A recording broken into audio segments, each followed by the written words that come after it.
Hello students, कैसे हैं आप। उम्मीद है कि आप अच्छे होंगे और पढ़ाई पर ध्यान दे रहे होंगे।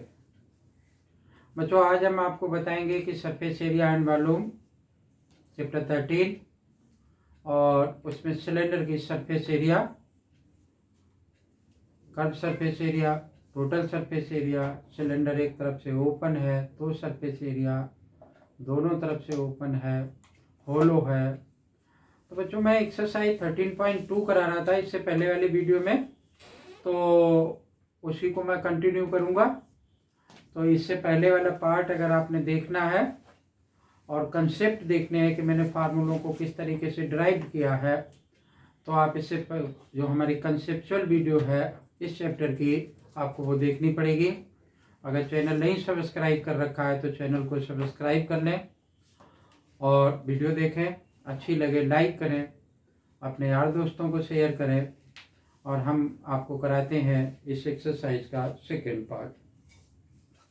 तो देखो, क्वेश्चन नंबर 5 तक हमने कराए थे। तो क्वेश्चन नंबर 6 है कि कर्व सरफेस एरिया ऑफ इस राइट सर्कुलर सिलेंडर, यानी CSA इसने मुझे दे रखा है कि सिलेंडर का CSA is equal to, given है 4.4 मीटर स्क्वायर।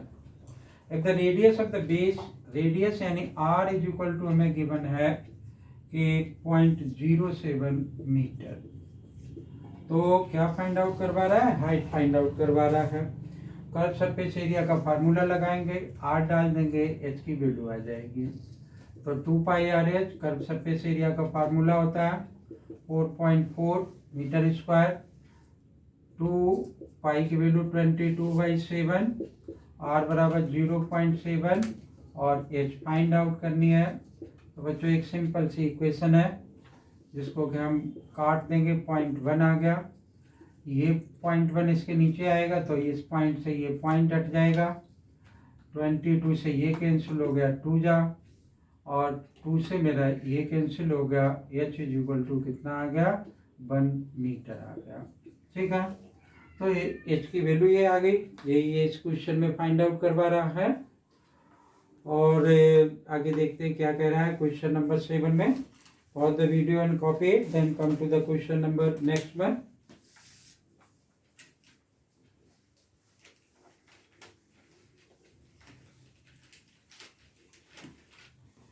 देखो, नेक्स्ट क्वेश्चन में बच्चों ये क्या कह रहा है हमसे कि the inner diameter of a circular well is 3.5 metre. तो हमने बना लिया एक सिलेंडर जिसको हमने क्या कंसीडर कर लिया कि एक वेल है, कुआ है यानी, और इसका इसने इनर डायमीटर दे रखा मुझे। तो D इज इक्वल टू इसने 3.5 मीटर दे रखा, और H यानी हाइट दे रखी है। डीप कह रहा है तो वो हाइट हो गई 10 मीटर हो गया। तो R बराबर क्या हो जाएगा? 3.5/2, यानी यहाँ से यहाँ तक रेडियस हो गया इसका, और ये हाइट हो गई इसकी। तो हाइट ये गिवन है हमें। The inner curve surface area, inner diameter दे रखा है बच्चों, तो इनर कर्व सरफेस एरिया निकालनी है। तो क्वेश्चन नंबर 7 है ये, inner curve surface area 2πRH। ठीक है, ये इसकी वैल्यू हमें निकालनी है। तो लिख देता हूँ यहाँ पे कि इनर कर्व सरफेस एरिया यानी inner CSA of the well is equal to 2πRH। 2π की वैल्यू 22/7, R क्या हो गया मेरा? 3.5/2, और H की वैल्यू कितनी है? 10 है। ये इसको क्या कर सकते हैं, ये 10 हटाया तो ये पॉइंट हट गया। इससे इसको मल्टीप्लाई करोगे ना तो 350 हो जाएगा, पॉइंट हट जाएगा। इस 2 से ये 2 कैंसिल हो गया, 7 से ये 7 5 जा हो गया, 25 2 जा 110 मीटर का स्क्वायर। तो ये बच्चे क्या हो गए? इनर कर्व सरफेस एरिया होगी। The cost of plastering of the curve surface area at the rate of ₹40 पर मीटर स्क्वायर। ये तो फर्स्ट पार्ट था, कह रहा है इसमें कुएं में प्लास्टरिंग होनी है, तो अगर प्लास्टरिंग होगी तो पैसे खर्च होंगे। तो कॉस्ट ऑफ प्लास्टरिंग क्या है? प्लास्टरिंग कॉस्ट को मैं किससे मल्टीप्लाई कर दूंगा? जो एरिया से। तो 40 रुपीज़ 1 मीटर स्क्वायर का, तो 110 मीटर स्क्वायर क्या होगा? 11 4 जा 44, इतने रुपीज़ इसकी कॉस्ट हो जाएगी। ठीक है, ये क्वेश्चन था हमारा 7th वाला, समझ में आ गया होगा। तो क्वेश्चन नंबर 8 करते हैं। Pause the video and copy it.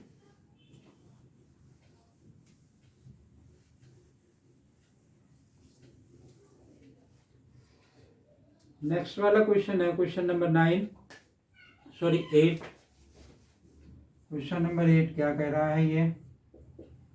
The hot water heating system is a cylindrical pipe of length 28, यानी हाइट मान लेते हैं लेंथ को 28 मीटर दे रखा है और d is equal to 5 centimetre है। देखो दोनों में क्या है, एक तो मीटर में है और एक सेंटीमीटर में है। तो या तो मीटर वाले को सेंटीमीटर में कन्वर्ट कर दें, तो इसका डायमीटर इज इक्वल टू कितना, डायमीटर दे रखा है 5, तो रेडियस हो गया 5/2 सेंटीमीटर और ये h is equal to 2800 centimetre लिख दिया। इसने नहीं हमसे कहा कि मीटर स्क्वायर में बताओ या सेंटीमीटर स्क्वायर में बताओ। Find the total plastic surface in the system, मतलब कितने सरफेस से हीट रेडिएट होगी। तो TSA मुझे निकालना है। TSA इज इक्वल टू क्या होता है सिलेंडर का, 2πr और h प्लस r। इस फार्मूले में सिंपल सी वैल्यू डाल देनी है, आंसर आ जाएगा 2 × 22/7, r की वैल्यू 5/2 और h दे रखा है 2800 और h प्लस r, यानी यहाँ पे लिख लेता हूँ कि मैं 2.5। ठीक है, इसको सिंप्लीफाई कर देंगे, आंसर मिल जाएगा आपको। 2 से 2 कैंसिल हो गया, 110/7 और यहाँ क्या बनेगा ये 2802.5। अगर ये कटेगा, नहीं कटेगा तब भी काटना पड़ेगा और इसको सिंप्लीफाई कर देंगे, वो क्या होगा हमारा आंसर आ जाएगा। ठीक है, तो इस तरीके से ये क्या होगा कि क्वेश्चन हो जाएगा। तो ऐसे ही पूछ रहा है ये पूछ रहा है hot water radiating system 28 metre and diameter 5 centimetre. हाँ ठीक है ये, तो इसको बच्चों आप काट लेंगे और जो आएगा वो इसका आंसर आ जाएगा। और आगे देखते हैं क्वेश्चन में क्या कह रहा है। Question number 9।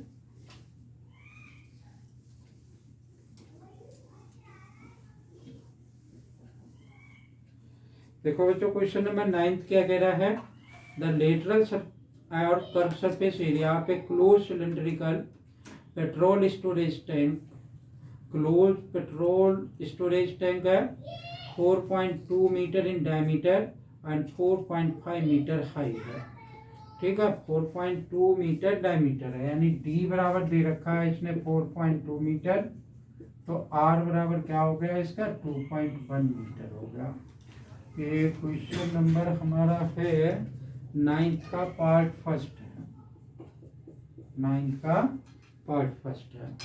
और तो डायमीटर हो गया मेरा, डायमीटर के बाद में क्या हो गया and 4.5 metre high, h is equal to कितना दे रखा है 4.5 मीटर।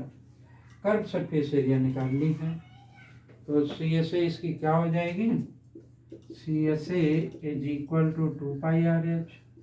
इस फार्मूले में वैल्यू डाल देनी है 222/7 और r की वैल्यू 2.1 और h की वैल्यू है 4.5।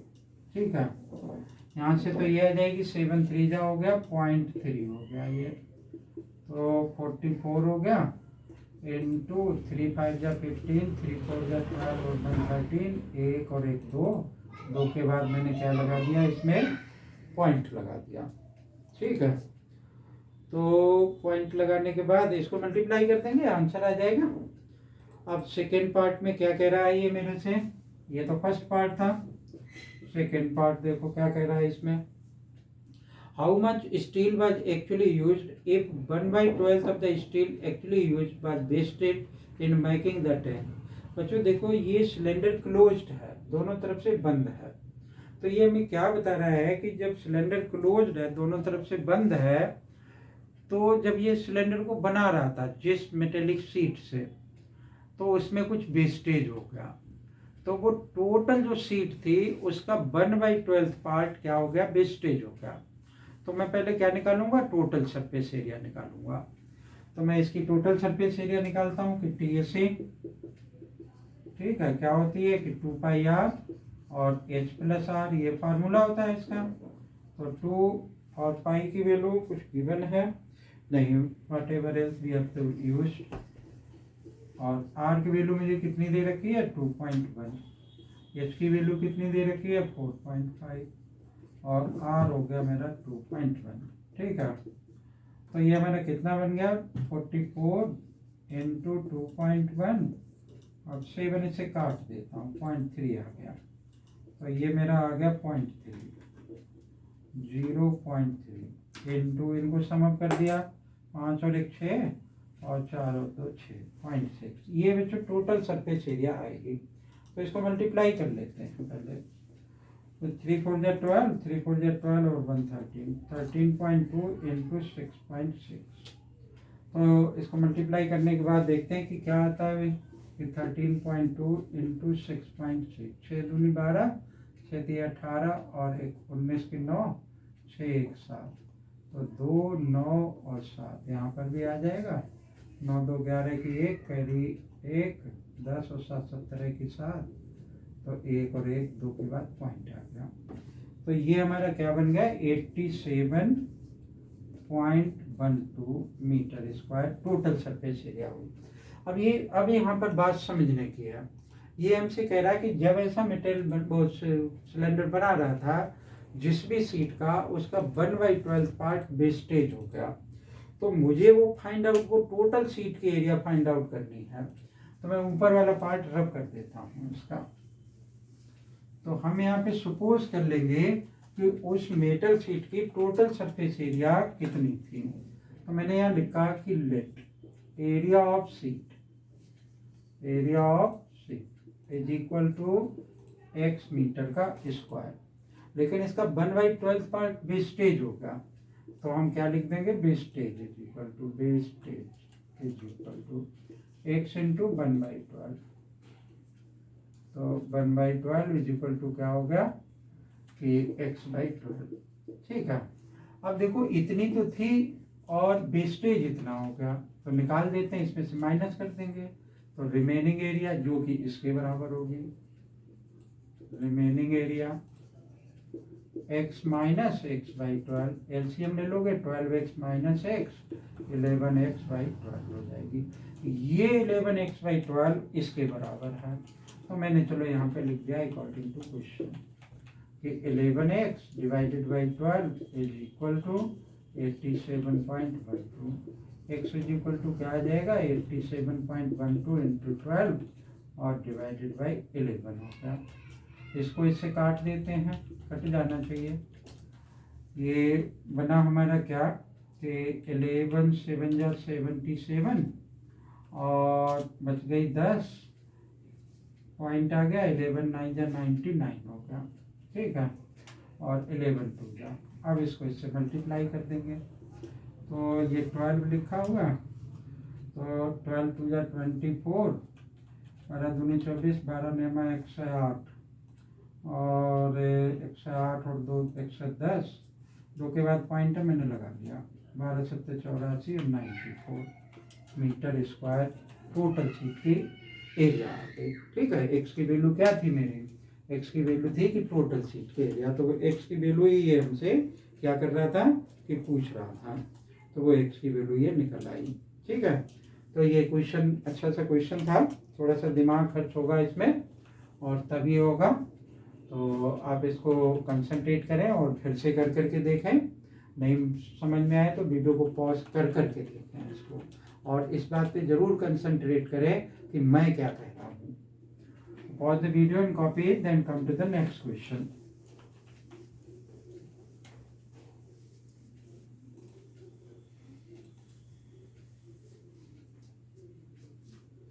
देखो भाई क्वेश्चन नंबर 19 क्या कह रहा है ये 9, क्वेश्चन नंबर 10 हमारी बुक में कुछ लग रहा है कि 19 जैसा। क्वेश्चन नंबर 10 क्या कह रहा है कि फिगर दे रखा है, you see a frame of the lamp set, it is to be covered with a decorative cloth, the frame has a base diameter 20 centimetre, height 30 centimeter, margin of 2.5 to given the folding it over the top and the bottom of the frame, how much cloth is required to covering the lamp shade. देखो बच्चों, मान लो कि जैसे lamp shade इस तरीके का ऐसा हमने बनाया है इसको, ठीक है। इसको जब आपने क्या किया कि कवरिंग कराई, तो कह रहा है कि 2.5 सेंटीमीटर ऊपर की तरफ मार्जिन चला जाता है और 2.5 नीचे की तरफ। तो जो इसकी हाइट है, अगर मार्जिन को हम सीधा खड़ा करेंगे तो 2.5 इधर आ जाएगा और 2.5 इस साइड में आ जाएगा। तो जो इसकी हाइट दे रखी है उसमें 5 सेंटीमीटर इंक्रीज हो जाएगा और सी से फाइंड आउट कर देंगे फिर हम इसकी। तो क्या होगा कि आंसर आ जाएगा, ठीक है ना। तो इस तरीके से ये क्वेश्चन होगा। करते हैं हम इसको। इसने कहा कि बेस डायमीटर 20 सेंटीमीटर, तो d is equal to 20 centimetre हो गया, तो r इज इक्वल टू क्या हो गया 10 सेंटीमीटर हो गया, ठीक है ना। और क्या कह रहा हाइट 30 सेंटीमीटर, तो टोटल हाइट कितनी हो जाएगी 30 प्लस 2.5 प्लस 2.5 जो मार्जिन था, तो ये हाइट हो गई 35 सेंटीमीटर, ठीक है। How much the cloth is required, कितना क्लॉथ चाहिए, तो सी से अब हम फाइंड आउट कर देंगे इसकी। 2 पाई आ गया 2 आ गया, पाई की वैल्यू कितनी है 22/7, आर की वैल्यू कितनी है 10 है, इसकी वैल्यू कितनी है 35 है, ठीक है। काट देते हैं इसको, 5 हो गया 50 हो गया, 52 या 100 हो गया, 2200 सेंटीमीटर स्क्वायर, ठीक है। बस क्वेश्चन को थोड़ा सा घुमाने की कोशिश की गई और कुछ नहीं है, क्वेश्चन आसान सा था। क्वेश्चन नंबर 11 देखते हैं बच्चों। ए स्टूडेंट ऑफ विद्यालय asked to participate in the competition for making the decorative pen holders in the shape of a cylinder with a base using the cardboard. Each pen holder was either radius 3 centimeter, height 10.5 centimeter, ठीक है। एक pen holder के radius दे रखा और height दे रखी है। Supply the cardboard if there are 35 competitors, how much cardboard are required to work the complete. तो हम क्या करेंगे इसका कि पेन होल्डर चाहिए मुझे, तो pen holder curve surface area निकालेंगे और उसको 35 से क्या करेंगे कि मल्टीप्लाई कर देंगे, ठीक है। तो इस तरीके से ये क्या होगा कि क्वेश्चन हो जाएगा। तो pause the video and copy it. Last question है इस एक्सरसाइज का, ये क्वेश्चन नंबर 11। पर competition making decorative pen holders of the cylinder with a base using the cardboard. भाई बेस है इसके अंदर, was to be radius 3 centimetre और हाइट 10 पॉइंट। तो radius r is equal to 3 centimetre और इसकी हाइट कितनी दे रखी है 10.5 सेंटीमीटर दे रखी है। तो मुझे क्या चाहिए बच्चों, इसने कहा हमसे, अच्छे से पढ़ो, making and decorating pen holders in the shape of a cylinder with a base. एक बेस भी है उसमें, यानी मतलब क्या है कि जैसे ये पेन होल्डर है ऐसा सिलेंड्रिकल है और ये नीचे से बंद है और ऊपर से पेन रखने के लिए इसमें वो है, ठीक है ना। तो हम और 35 पेन होल्डर्स चाहिए, तो हम क्या निकालेंगे कि एरिया हमने निकाली, तो एक तो नीचे एक सर्कल बना हुआ है तो पाई आर स्क्वायर उसकी एरिया हो गई, प्लस सी एस से हो गया, तो सी एस से क्या हो गया 2 पाई आर एच हो गया। अब इसमें देखो पाई आर कॉमन आ गया, पाई आर दोनों में से कॉमन आ गया, तो आर बचा और 2 बचा और आर और पाई तो कॉमन आ गया, 2h आ गया।